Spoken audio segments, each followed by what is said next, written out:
జనరల్గా మేము కుటుంబ సభ్యుల్లా గడిపాం, రోజు ఎంజాయ్ చేసాం, ఎప్పుడూ షూటింగ్ చేయలేదు ఇలా చెప్తాం కదా, అలా కాకుండా రోజు షూటింగ్ చేసాం, చాలా ఎంజాయ్ చేసాం. అంటే కొన్నిసార్లు భగవద్గీతలో కృష్ణుడు చెప్పినట్టు కర్మణ్యేవాదిగా పని చేసాం, ఫలితం మీరు ఇవ్వాలన్నట్టు ప్రతి మూమెంట్ ఎంజాయ్ చేసాం. ప్రతి పాత్ర బాగా కుదిరింది. ఇంద్రగంటి మోహన్ కృష్ణకి మళ్ళీ ఇది ఒక మైల్ రాయి అవుతుంది. మిగతా ఆర్టిస్టులంతా తమ తమ సత్తా చూపించారు. అండ్ మై కెమెరామ్యాన్, మ్యూజిక్, నిర్మాతలకి ఖచ్చితంగా ఇది బాగా పైసలు సంపాదించే సినిమాగా భావిస్తూ శుభం. All the best. God bless. నేను యాక్చువల్గా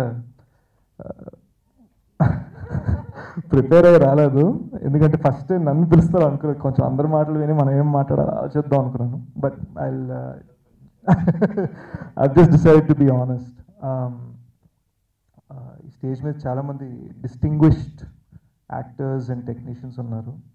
సో సినిమా సైన్ చేసినప్పుడు వాళ్ళ లెవెల్లో ప్లస్ వాళ్ళతో పాటు will I be able to fit in. ఎందుకంటే వీళ్ళకి చాలామంది ఇంద్రగంటి గారి సినిమాల్లో ట్రావెల్ అయిన వాళ్ళు. సో నేను ఒక కొత్త ఎంట్రెంట్గా వచ్చి యూనో ఆ మ్యాచ్ చేయగలుగుతానా లేదా అని ఒక అనుమానం ఉంది. అది ఇంద్రగంటి గారు చాలా క్లారిటీగా డే 1 నాకు ఎలిమినేట్ చేసే కాన్ఫిడెన్స్ ఇచ్చారనమాట.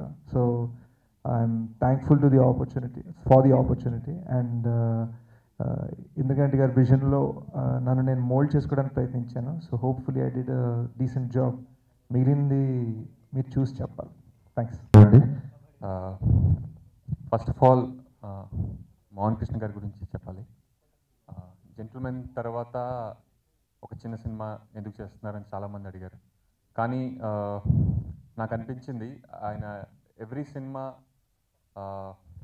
ఫస్ట్ సినిమాకి పడినంత కష్టమే ఆయన పడడం నేను చూసాను. ఎందుకంటే అష్టచమ్మ తర్వాత అలాంటి సినిమా తీయడం చాలా ఈజీ, కానీ ఆయన ఆ రూట్లో వెళ్ళలేదు. అండ్ ఒక గోల్కొండ హై స్కూల్ లాంటి మంచి స్పోర్ట్స్ ఫిల్మ్ ఆయన తీశారు. అలాగే జెంటిల్మెన్ తర్వాత చాలా మంది దర్శకులు వేరే ఏ దర్శకుడైనా కూడా సేమ్ అదే బడ్జెట్లో ఇంకో సినిమా మౌంట్ చేస్తే అదే రకమైన రెమ్యూనరేషన్లో అదే రకమైన లైఫ్ ఉంటుందని నమ్ముతారు. కానీ అట్లా కాకుండా ఏ కథ అయితే తన్ని మోటివేట్ చేస్తుందో ఎప్పుడు అదే రాస్తూ కొత్త కొత్త సినిమాలు తీస్తూ ఉంటారు ఆయన. ఆయన తీసిన 7 సినిమాలైనా కూడా 7 మొదటి సినిమాలాగే ఉంటాయి. సో థ్యాంక్ యూ సార్, ఈ సినిమాలో మళ్ళీ నాకు అవకాశం ఇచ్చినందుకు. అండ్ అలాగే నాకు ఈ సినిమా అష్టాచమ్మ ఎలాగైతే మా అందరికీ బ్రేక్ ఇచ్చిందో అలాగే ఈ సినిమాలో వచ్చిన కొత్త నటులకి ఈ సినిమా అంతకన్నా పెద్ద బ్రేక్ కావాలని కోరుకుంటున్నాను. ముఖ్యంగా కొత్త యాక్ట్రెస్ అదితి, తెలుగు అమ్మాయి, చాలా మంచి మంచి ఆఫర్స్ ముందు రావాలి అని ఈ సినిమాలో చాలా మంచి పాత్ర చేసింది, డెఫినెట్గా వస్తాయి. అలాగే భార్గవ కూడా వెరీ టాలెంటెడ్ యాక్టర్, అతనికి కూడా చాలా మంచి రోల్స్ రావాలని కోరుకుంటున్నాను. అలాగే ఇంకా Bharani garu thank you so much, your friend on sets. అందరూ ఈ మధ్య ఇంటర్వ్యూలో చూస్తుంటే భరణి గారు శ్రీనివాస్ బాగా ఫ్రెండ్స్ అట కదా అంటున్నారు. ఇప్పటి నుంచి మనం అవును ఈ రూమర్ నిజం చేయాల్సిన బాధ్యత మనమే. అండ్ థ్యాంక్ యూ ఇందా సార్ అండ్ సైష్, ఈషా అండ్ ప్రొడ్యూసర్ గారు. ఈ సినిమా ఫస్ట్ ఫిల్మ్ కాబట్టి చాలా చాలా ఎంకరేజ్మెంట్ రావాలి ఈ సినిమాతో అని ఆశిస్తున్నాను.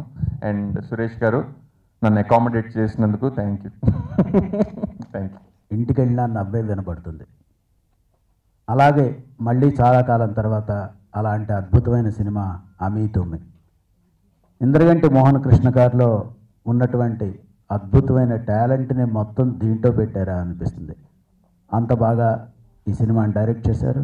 ప్రతి పాత్ర ఎంతో బాగా కుదిరింది, అందరూ ఎంతో బాగా యాక్ట్ చేశారు. మీరు ఆశాంతం టైటిల్స్ దగ్గర నుంచి ఎండ్ కార్డు వరకు మీరు నవ్వుతూనే ఉంటారు, బయటికి వెళ్ళాక నవ్వుతూనే వెళ్తారు. ఈ సినిమా అంత బాగుంటుంది, అందరూ ఆదరించవలసిందిగా కోరుతున్నాను. Thank you very much. అందరికీ నమస్కారం. మీడియా వాళ్ళందరికీ thank you so much for coming. ముందుగా మోహన్ గారికి థ్యాంక్ యూ సో మచ్ అండి, నాకు మళ్ళీ మీ సినిమాలో నటించే అవకాశం ఇచ్చినందుకు.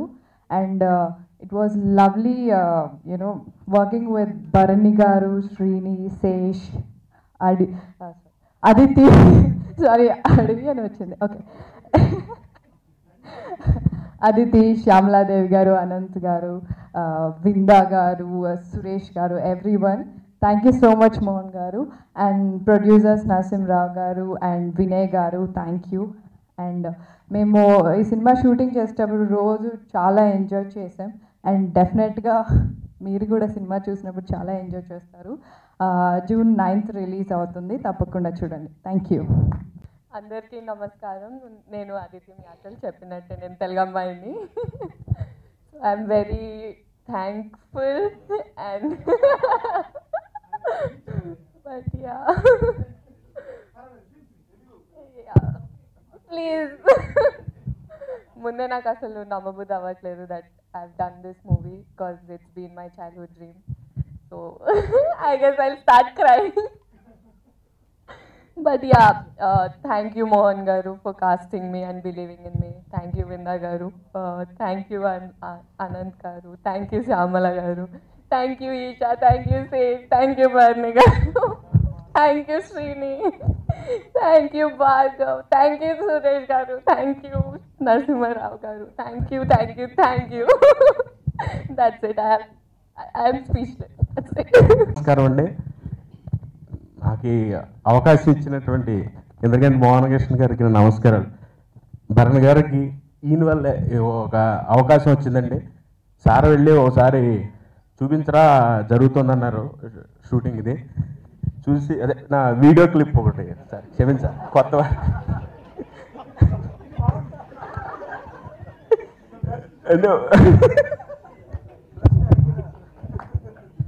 ప్రశ్న అడిగిన అప్ప సరే అది చూసి ఆయన సెలెక్ట్ ఆ వీడియో చూసి ఆయన సెలెక్ట్ చేశారు. అందరు ఆర్టిస్టులతో మొత్తం చాలా చాలా ఆర్టిస్టులతో కొంచెం చేసే అవకాశం వచ్చింది. అది నాకు చాలా ఆనందంగా ఉంది. ప్రొడ్యూసర్ గారికి, కో డైరెక్టర్ గారికి, మా సురేష్ గారికి కూడా నా నమస్కారాలండి. ఇంకేం చెప్పాలో తెలియట్లేదు. మంచి కామెడీ సినిమా. ఎవరైనా అడుగుతుంటే ఎవరి దాంట్లో చేసామంటే ఇంద్రగంటి గారు అంటే ఏం సినిమా చేశారంటే అష్టాచమ్మ డైరెక్టర్ అంటే అష్టాచమ్మ డైరెక్టరా అనే అంత ఇది ఉంటుంది ఆ సినిమా. ఆయన గురించి అందరూ అలా ఇచ్చేశారు. మంచి బాబోయ్ నాకు క్షమించాలి, నాకు ఇదే ఫస్ట్ టైం మాట్లాడడం, అన్యదా భావించకండి. అందరికీ కూడా నా ఆర్టిస్టులకి, ప్రొడ్యూసర్ గారికి, అందరికి, డైరెక్టర్ గారికి అందరికీ నా ప్రణామాలు. పాత్రికేయులందరికీ కూడా నా ప్రణామాలండి. నమస్కారం. టైటిల్ ఎలా ఉంటుందో సినిమాలో కూడా ప్రతి క్యారెక్టర్స్ అలాగే ఉంటుంది. అంటే దీంతో పాటు వాళ్ళ సన్నివేశాల్లో మీరు చాలా హ్యూమర్ ఉంటుంది.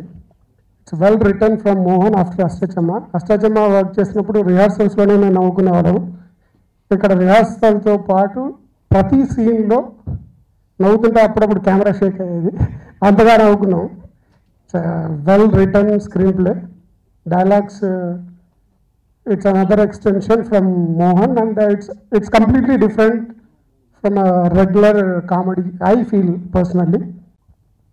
వేదిక పైన ఉన్న పెద్దలు తనికెళ్ళ భరణి గారికి, స్టేజ్ మీద ఉన్న ఆర్టిస్టులకి, డైరెక్టర్ గారికి, విందా గారికి, పాత్రికేయ మిత్రులందరికీ నా నమస్కారం. సార్, నేను 1989 డిసెంబర్లో ఇండస్ట్రీకి వచ్చి రామానాయుడు గారి దగ్గర, దొరస్వామిరాజు గారి దగ్గర, సింహాద్రి తర్వాత మొన్న మగధీర వరకు రాజమౌళి గారి దగ్గర ప్రొడక్షన్ మేనేజర్గా, ఎగ్జిక్యూటివ్గా దాదాపు 40 పిక్చర్స్ పనిచేశాను సార్. ఆ అనుభవంతో నేను ఏదైనా ఒక మంచి సినిమా తీయాలి అనే ఉద్దేశంతో దాదాపు ఒక 20-30 కథలు విన్నాను సార్. అలా వింటున్న సమక్షంలో మా మిత్రులు, మన ప్రొడక్షన్ ఎగ్జిక్యూటివ్ మోహన్ గారు ఒకరోజు అనుకోకుండా డైరెక్టర్ గారి దగ్గరికి తీసుకెళ్ళటం జరిగింది. ఆ రోజు నేను కొత్త కదన్నా, నేను చేస్తారా డైరెక్టర్ గారు అన్న అనుమానంతో వెళ్ళాను. ఆ రోజు అంత పెద్ద డైరెక్టరు నన్ను రిసీవ్ చేసుకొని, సార్ మీ గురించి మోహన్ గారు చెప్పారండి, డెఫినెట్గా ఒక మంచి సినిమా తీద్దామనే ఉద్దేశంతో అన్నప్పుడు అసలు ఇంత సడన్గా ఒక కొత్త నిర్మాతకి సినిమా చేస్తారు డైరెక్టర్ గారు అని నేను ఎక్స్పెక్ట్ చేయలేదు సార్. నేను ఆయన అప్రోచ్ అయిన తర్వాత, సార్ నెక్స్ట్ మంత్ నుంచి సినిమా చేయడానికి మీరు రెడీ అన్నారు. సార్ మీలాంటి వాళ్ళు నాకు అవకాశం ఇస్తే ఇమ్మీడియట్గా నేను చేయటానికి రెడీగా ఉన్నానని చెప్పేసి ఇమ్మీడియట్గా ఆ ప్రాజెక్ట్ అనుకోవటం, స్టార్ట్ చేయటం అంతా వితిన్ 1 మంత్లోనే జరిగింది సార్. సార్ మీ అందరి ముందు మాట్లాడేంత పెద్దవాడిని కాదు, కానీ నా మనసులో ఉన్న అభిప్రాయం చెప్పటానికే నేను ఈ మైక్ తీసుకున్నాను సార్. ఒక కొత్త ప్రొడ్యూసర్కి ఇటువంటి అవకాశము మోహనకృష్ణ గారు ఇస్తారని నేనైతే ఆశించలేదు సార్. అందుకని నేను రెగ్యులర్గా సినిమాలు తీయాలనే ఉద్దేశంతో ఉన్నాను కాబట్టి నా జీవితాంతము ఇంద్రగంటి మోహనకృష్ణ గారికి రుణపడి ఉంటాను. ఎందుకంటే నేను ఫ్యూచర్లో ఎన్ని సినిమాలు తీసినా నాకు నిర్మాతగా అవకాశం ఇచ్చి నన్ను నిర్మాతం చేసిన ఇంద్రగంటి మోహనకృష్ణ గారికి మీ సమక్షంలో నేను కృతజ్ఞతలు చెప్పుకోవాలనే ఉద్దేశంతో నేను మీ ముందు మాట్లాడటం జరుగుతుంది సార్. తర్వాత సార్ నాకు బర్నీ గారు అంటే నాకు చాలా ఇష్టం సార్. ఒకసారి మా నేటివ్ ప్లేస్ మాది ప్రకాశం జిల్లా అండి. అక్కడికి కూడా గురువుగారిని తీసుకెళ్ళి ఒక ప్రోగ్రాము చేశారు గురువుగారు. యాక్చువల్గా ఈ సినిమా స్టార్ట్ చేసేటప్పుడు గురువుగారు మీకు గుర్తుందో లేదో సీతారామయ్య మనవరాలకి నేను ప్రొడక్షన్ ఎగ్జిక్యూటివ్గా చేశాను. ఆ రోజు కూడా మీ ఆశీర్వాదం తీసుకున్నాను వేరే కార్యక్రమానికి. అలాగే ఫస్ట్ సినిమా చేసుకుంటున్నాను, మీ బ్లెస్సింగ్స్ కావాలని ఫస్ట్ అడ్వాన్స్ గురువు గారికి ఇచ్చి ఆయన ఆశీర్వాదాలు తీసుకొని ఈ సినిమా స్టార్ట్ చేయడం జరిగింది సార్. తర్వాత ఈ ప్లానింగ్ విషయానికి వచ్చేసరికి సార్ నిజంగా మన డైరెక్టర్ గారు చెప్పినట్టు సురేష్ గారు ప్లానింగు చాలా ఎక్స్ట్రాడినరీగా ఉంటుంది సార్. టోటల్ బైండెడ్ స్క్రిప్ట్ తోటి విత్ డైలాగ్స్ తోటి డైరెక్టర్ గారు ఎలాగైతే చిన్నది సార్. నేను రామానాయుడు గారి దగ్గర పనిచేసినప్పుడు కానీ దొరసామరాజు గారి దగ్గర పనిచేసినప్పుడు కానీ అక్కడ నేను నేర్చుకుంది ఏంటంటే మనం ఒక సినిమా చేయాలి అనుకుంటే total binded script with dialogues తోటి వెళ్తే మనకు బడ్జెట్ కంట్రోల్లో ఉంటుంది, మనకు అన్నీ పర్ఫెక్ట్గా చేసుకోవచ్చు అనేది వాళ్ళ దగ్గర నేర్చుకున్నాను సార్. అటువంటి సినిమా చేయాలనుకున్నప్పుడు అటువంటి అవకాశం నాకు మన డైరెక్టర్ గారు ఇవ్వటం నిజంగా నా అదృష్టం అని అనుకోవాలి సార్. ఇక ప్లానింగ్ విషయంలో కోడేటి సురేష్ గారు నాకు అన్ని విధాలుగా సహకరించారు. కథని నమ్ముకుని పాత్రలు, నటులు, రచన వీటిని నమ్ముకుని తీసిన సినిమా కాబట్టి కంపారిజన్స్ ఉండకూడదని నేను భావించాను. నేను నమ్మిని తీసిన సినిమా.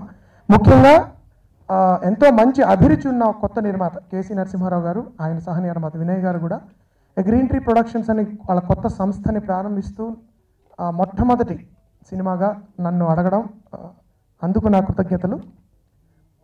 ఈ సినిమా ద్వారా వాళ్ళ బ్యానర్కి కానీ వాళ్ళ నిర్మాతలుగా వాళ్ళ స్థాయి కానీ తెలుగు చలనచిత్ర పరిశ్రమకి, తెలుగు ప్రేక్షకులకి పరిచయం అయ్యి వారు మంచి మంచి అభిరుచిని ప్రదర్శిస్తూ ఇంకా చాలా సినిమాలు తీయాలి ఇలాంటివని ఒక దర్శకుడిగా నేను కోరుకుంటున్నాను.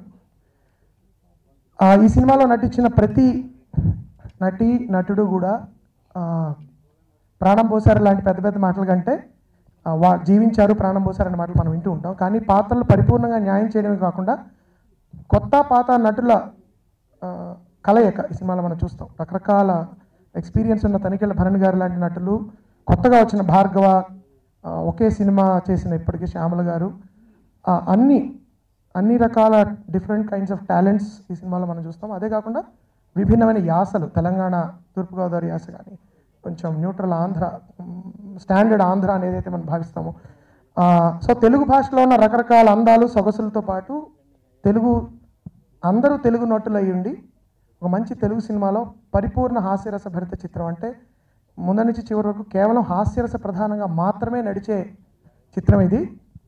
ఈ సినిమాకి అఫ్కోర్స్ మణిశర్మ గారు అద్భుతమైన సంగీతాన్ని ఇచ్చారు. జెంటిల్మెన్ తర్వాత మళ్ళీ నాకు ఆయనతో పనిచేసే అవకాశం వచ్చింది. నేపథ్య సంగీతం కానీ ఈ సినిమాలో ఉన్న 2 పాటలు కానీ 2 పాటల వీడియోస్ నేను చూపిస్తాను ఇప్పుడు మీకు. ఒక వినూత్న తరహాలో చాలా కొత్తగా ఆయన సంగీతాన్ని ఇచ్చారు. నాకు తెలిసి మణిశర్మ గారు ఎప్పుడు ఒక అవుట్ అండ్ అవుట్ కామెడీ ఈ సినిమాకి ఇప్పటివరకు బ్యాక్గ్రౌండ్ స్కోర్ కానీ సంగీతం కానీ చేయలేదు. వేరే సినిమాల్లో కామెడీ ట్రాక్స్కి మ్యూజిక్ ఇవ్వడం అది వేరు. ఇది ముందర నుంచి చివరకు ఆద్యంతం హాస్యరస ప్రధానంగా నడిచే చిత్రంలో సంగీతం కూడా ఒక పాత్ర. ఈ సినిమాలో ఒక దాదాపు 9 పాత్రలు ఉంటాయి, ప్రధాన పాత్రలు. సంగీతం 10వ ప్రధాన పాత్ర అని మనం చెప్పొచ్చు. రుణాల సంగతి ఎందుకమ్మా, ఇప్పటికే హైదరాబాద్లో అప్పులు ఎక్కువయ్యాయి. కాదు, ఒక విషయం నేను ఇక్కడ ఖచ్చితంగా చెప్పాలి. నరసింహారావు గారు చాలా సహృదయులు, సంస్కారవంతులు కాబట్టి అలా అన్నారు. కానీ ఎన్ని సినిమాలు తీసినా ఒక నిర్మాత లేకపోతే ఒక దర్శకుడు లేడు నరసింహారావు గారు. అభిరుచుల నిర్మాత దొరకడం అనేది చాలా చాలా కష్టం ఈ రోజుల్లో. సో నేను ఎన్ని సినిమాలు తీసి ఎన్ని కోట్లు పొరపాటున సంపాదించినా, నాలాంటి వాడు పొరపాటునే సంపాదించాలి. ఒకవేళ సంపాదించినా కూడా కొత్త నిర్మాత పాత నిర్మాతలు కాకుండా అభిరుచుల నిర్మాత వచ్చినప్పుడల్లా ఆ ఆనందం వేరు, ఆ కృతజ్ఞత వేరు. కాబట్టి మీకు నేను అవకాశం ఇవ్వలేదు నరసింహారావు గారు. మన ఇద్దరం కలిసి పనిచేయడం యాదృచ్ఛికంగా జరిగిన మంచి కోసం జరిగిందని నేను భావిస్తున్నాను. ఇలాంటి మంచి సినిమా ద్వారా మీ గ్రీన్ ట్రీ ప్రొడక్షన్స్కి నేను చేసే అవకాశం రావడం, దాన్ని మీరు సహృదయతతో యాక్సెప్ట్ చేయడము, మాకు అలా సపోర్ట్ ఇవ్వడం వల్ల నేను మళ్ళీ మీకు కృతజ్ఞతలు చెప్తున్నాను. మన రుణానుబంధాల గురించి మనం తర్వాత మాట్లాడుతున్నాం.